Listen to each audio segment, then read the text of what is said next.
quiero hablar de la herencia de fe. Es uno de los temas que me apasiona y considero que también es una de las grandes preocupaciones de padres y madres, sobre todo aquellos que han entendido el llamado de Dios para su vida, aquellos que han reconocido lo bueno que es servirle al Señor, lo bueno y lo provechoso que es vivir para Dios, sobre todo comenzando desde la niñez, la juventud, antes de cometer tantos errores que nos arruinan la vida o nos hacen amarga la existencia. Mucha gente, cuando converso con ellos, que sobre todo se están preparando para bautizarse, y yo le pregunto, ¿cómo te ha ido después de ser cristiano? Y muchos me han testificado, pastor, lo que lamento es no haberme convertido antes de cometer una cantidad de errores que hoy estoy pagando las consecuencias. ¿Y por qué lo dicen? Bueno, porque se dieron cuenta que haber vivido una vida lejos de Dios le trajo efectos negativos, errores que produjeron pérdidas de cosas, muchas de ellas irrecuperables.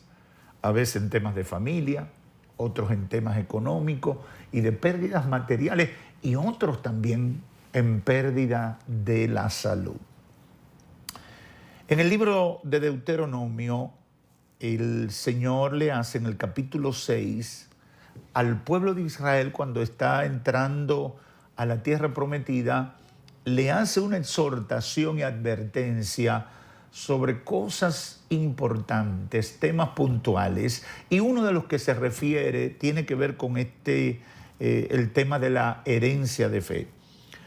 Voy a leer el verso 1 de ese capítulo 6 que dice, y estos pues son los mandamientos, los estatutos y los juicios que el Señor vuestro Dios me ha mandado que os enseñe para que lo pongan por obra en la tierra que van a poseer.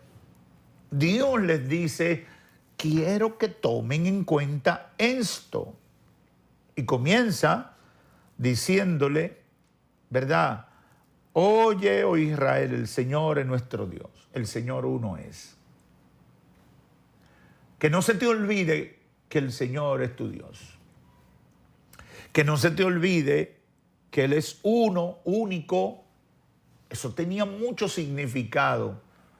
En Egipto practicaban el politeísmo, y en las tierras de Canaán y proximidades a donde se establecería el pueblo de Dios, eran naciones con muchos dioses, con mucha idolatría. Y Dios le establece claramente desde el principio, yo soy uno, el Señor vuestro Dios es uno. En el verso 5 de ese capítulo 6 de Deuteronomio le dice, vas a amar al Señor, tu Dios, con todo tu corazón, con toda tu alma y con todas tus fuerzas. Vas a amarlo con todo tu corazón. Con el corazón es que adentro vas a amarlo, porque hay gente que ama de palabra. Vas a amarlo con todo tu corazón, con toda tu alma y con todas tus fuerzas. Y entonces el verso 6 en adelante dice, y estas palabras que yo te mando estarán sobre tu corazón. Insiste sobre eso, que no quiero detenerme ahí para que el tiempo me alcance. Y dice el verso 7, y diligentemente las enseñarás a tus hijos.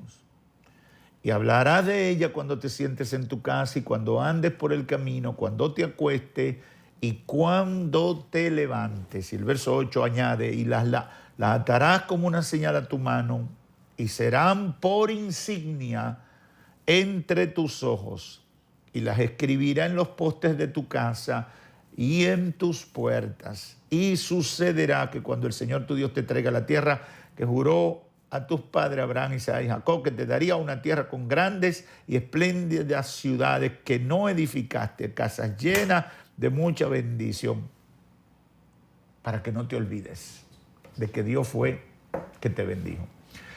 Ahora, los versos 6, 7, 8 y 9 tratan de la herencia de fe, de este capítulo 6 del libro de Deuteronomio. Estos versos tratan de esa herencia de fe que debe estar presente como una misión importante que nosotros como pueblo de Dios debemos trabajar en nuestra familia. Y yo quiero insistir en eso. ¿Y por qué me motivé hoy a volver con este tema? Bueno, porque escuchando a nuestro invitado de la Batalla de la Fe, nuestro hermano Marcos Witt, el hermano que lo entrevistaba le pregunta: Marcos, ¿de dónde te nace a ti esa entrega, esa dedicación, ese ministerio, ese deseo de servir en la obra de Dios, pastorear y demás? Me dice: por mis padres, por un lado soy la 7ª generación de pastores y por el otro lado soy la 5ª generación de pastores y misioneros. Yo no sabía ese dato. Yo no tenía idea de esa información. Es decir, tengo más de 30 años conociendo la música y el ministerio de Marcos Witt, pero no sabía esa información. Y entiendo ahora muchas cosas que en él han sido diferentes. La gente conoce el ministerio musical, pero no conocen el ministerio pastoral, incluyendo ahora mismo, que está levantando una nueva iglesia en una ciudad de Estados Unidos. Y acaba de ayudar, ha estado ayudando a uno de sus hijos, una hija, levantando otra iglesia, creo que en la ciudad de Houston, Texas. Hay una herencia de fe. Algo que le tocó a sus predecesores transmitir a la generación, a los hijos y a los hijos de sus hijos, a sus nietos. Mire cómo dice la palabra, la instrucción de parte de Dios vía Moisés para su pueblo cuando entraran en la tierra prometida. Le dice diligentemente estas palabras. ¿Cuáles eran las palabras? Mis leyes, mis mandamientos, mis estatutos, los juicios del Señor. Lo que Dios dice, lo que Dios espera, la ley de Dios, los mandamientos de Dios, estas palabras.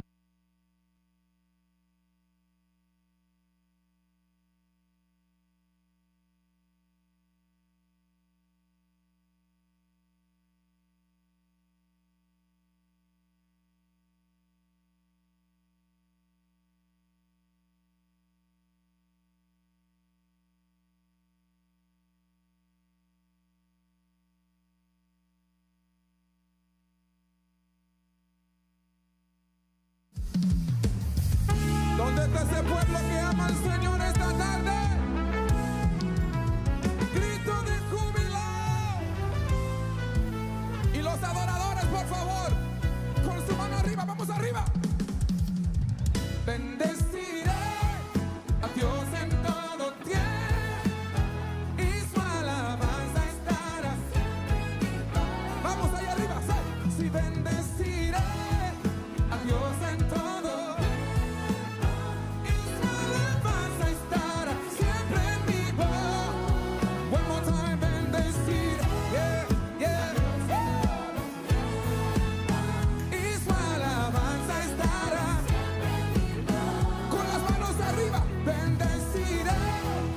Dios en todo y su alabanza estará.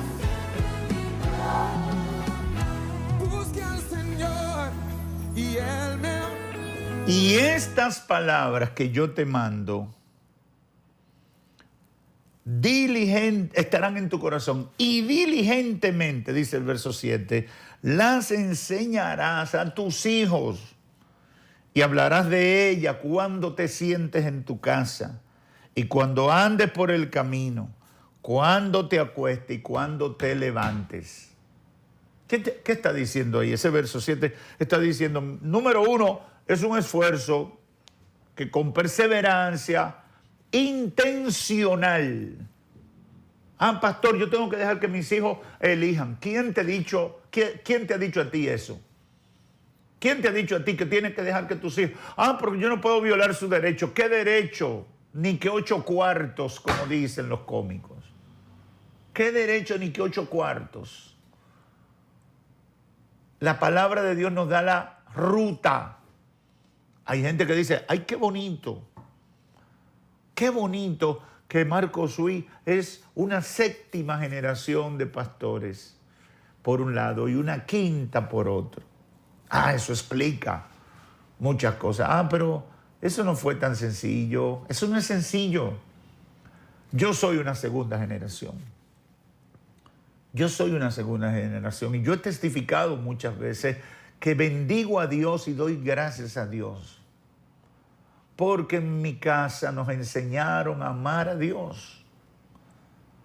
Nos enseñaron, aun cuando no mostráramos interés, nos enseñaron a servir en la obra de Dios.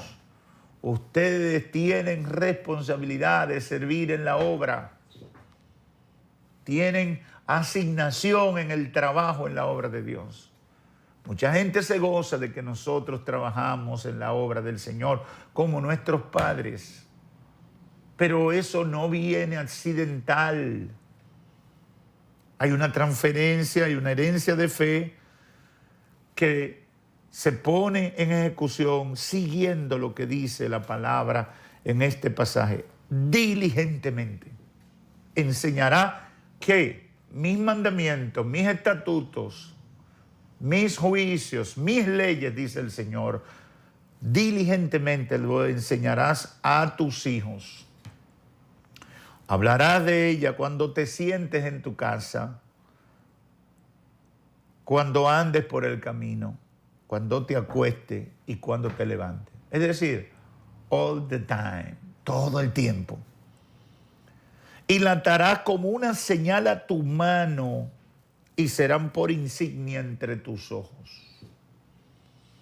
Bueno, los judíos, los israelitas, a través de las filatelias han tratado, ¿verdad?, de llevarlo eso literal, colocándoselo en la frente y demás. Pero aquí hay un significado espiritual mucho más amplio, en el sentido de que no te avergonzarás de cumplir mis mandamientos.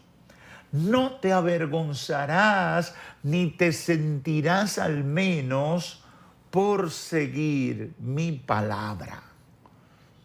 Y nuestros hijos deben ver eso en nosotros. Yo veo muchos cristianos que quizás en la iglesia y en un ambiente de cristiano perfectamente se identifican como cristianos, pero cuando salen de ahí, cuando están con su familia, cuando están en el ambiente laboral, la fe la dejan escondida para que nadie los vaya a etiquetar como cristianos, porque entienden que de alguna manera eso le perjudica. Así no vas a transmitir una herencia de fe. Si quieres transmitir una herencia de fe, además de hablarle la palabra con diligencia en el día, en la noche, al acostarse y al levantarse a tus hijos, tú tienes que identificarte con esa palabra y no sentir vergüenza por ser uno que cumple con los mandamientos de Dios. Tus hijos van a ver eso. Tus hijos van a copiar de ti. Mucha gente ha cometido ese error. Y dice, pero yo los llevo a la iglesia. Y entonces, ¿por qué que no valoran la fe? Bueno, porque no te vieron valorando la fe en el mundo, en medio de la sociedad. Quizás tus hijos están imitando tu conducta, tu conducta de que delante de los cristianos, en la iglesia y quizás en el seno familiar más interno, donde están todos cristianos, ahí ellos eran cristianos, pero cuando te veían con los compañeros de trabajo, cuando te veían con la familia que no era cristiana, no veían los mandamientos de Dios cumplirse en tu vida. Entonces, entran en crisis muchas veces los muchachos y dicen, bueno, pero papá, mamá, aquí habla de esta manera y hace esto, pero aquí en otro lugar, entonces yo voy a hacer lo mismo. Y entonces comienza esa incoherencia, ese choque, esa falta de coherencia de lo que predicamos con nuestros labios y lo que practicamos. El verso 10 añade, y cuando eso suceda, el Señor va a hacer muchas cosas contigo y demás. Yo tengo que terminar, este tiempo pasa muy rápido, pero quiero dejar esas cosas porque cuando veía la entrevista de Marcos Witt, Marcos Witt es uno de los cantantes cristianos que canta con una Biblia en la mano. Y él hizo algo, desde la primera vez que lo traté, me impresionó su manera de manejarse. Como un cristiano a la antigua. ¿Por qué decimos a la antigua? Bueno, porque ahora hay unos cristianos que se manejan como los del mundo. Tenemos que decirlo, aunque duela. Pero los cristianos de antes, y ya estoy poniéndome viejo y estoy hablando como las personas mayores, se caracterizaban por la humildad y la sencillez de corazón. La altivez, el orgullo y ese individualismo voraz que tiene mucha gente no puede ser una característica de una persona que profesa ser un seguidor de Cristo. No puede ser. Y Marcos me lo demostró una vez más, a pesar de todo. A pesar de ganar 6 Grammy, a pesar de haber vendido casi 30 millones de copias de música. Es decir, a pesar de todo lo que Dios ha hecho con él, fama y muchas cosas, el Señor le ha dado más de lo que la gente normal recibe. Se mantiene con sencillez y cuando llega alrededor de la tarima, no se quedó en el camerino para salir como una estrella espectacular. No. Sencillamente salió del camerino, fue y se puso alrededor de la tarima como una gente común. Y comenzó a hablar con nosotros mirando, subió arriba a la tarima, saludó a los hermanos que estaban ahí y se metió por una esquinita ahí en tarima esperando que llegara el momento de cantar. Y me dijo, te quiero pedir disculpas porque no traje corbata para estar igual que ustedes. Y yo le dije, no hay problema, Marcos. No es un requerimiento. Pero no quería ofender. No quería hacer sentir mal a los que estábamos ahí. Eso es herencia de fe. Es una herencia de fe cristiana. Y yo me sentí impactado por eso y quise traer el tema hoy, porque creo que eso hay que resaltarlo. Esas cosas hay que promoverlas. Y hay que preocuparse por transmitir una herencia de fe adecuada. Buenos ejemplos a nuestros hijos. Diligentemente enseñará que mis mandamientos, mis estatutos y mis juicios a tus hijos. Diligentemente, con preocupación, urgencia, empeño. Y hablarás de mi palabra cuando te sientes en tu casa, cuando andes por el camino, cuando te acuestes y cuando te levantes. Y en público no te avergonzará de mi palabra y testificará de mi palabra. Vamos a transmitir esa herencia de fe. Padre, ayúdanos. Ayuda a cada padre, cada madre, cada hombre o mujer que te ama y que quiere bendecir la vida de sus hijos, que sus hijos te amen también, que sus hijos te sirvan también. Ayúdalos, Señor, a enseñar adecuadamente una herencia de fe, para que sus hijos de generación en generación y los hijos de sus hijos te sirvan, te amen con todo su corazón, como lo han visto en sus padres. En el nombre de Jesús, por fe, muchos pondrán más empeño en lo que acaban de escuchar y otros que nunca lo habían entendido, a partir de hoy deciden hacerlo. Otros que han cometido errores, hoy deciden corregirlo. En el nombre de Jesús. Amén y amén.